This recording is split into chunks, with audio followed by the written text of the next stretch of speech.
When one looks out across the religious landscape, they're bound to see some perplexing patterns of behavior. On the one hand, sweeping claims are often made about the nature of ultimate reality, and on the other, the people that make them pretty much live like everyone else. And since actions speak louder than words, I would suggest that a lot of people are simply exaggerating about the extent to which they believe some of these claims.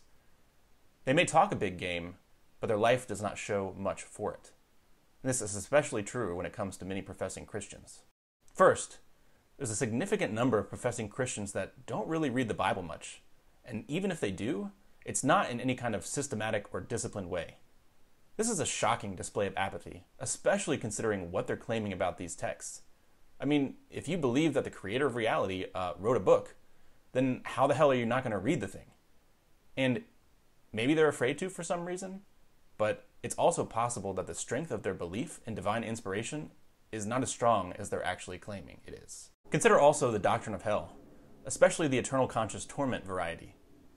There are so many Christians that basically believe that they're surrounded by a huge number of people that are on their way to eternal conscious torment in this horrifying mythological place.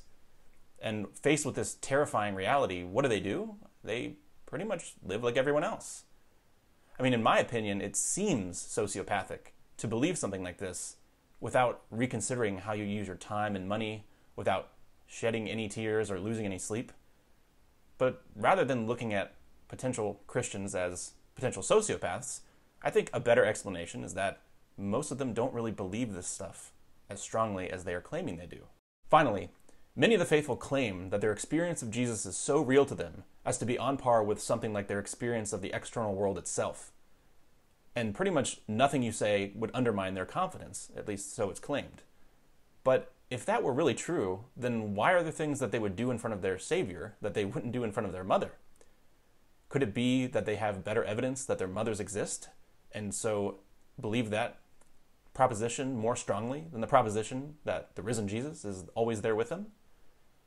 Something to ponder.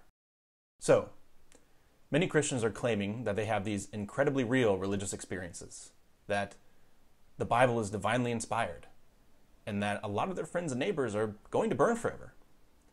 And yet their actions almost always betray them.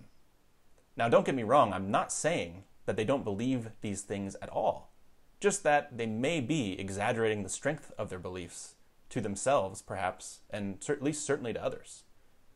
Now, a lot of us that walked away from the faith can see this deep tension and cognitive dissonance in our past selves. So this isn't merely speculation. And it's important to talk about this stuff because, as an important person once said, you will know them by their fruits.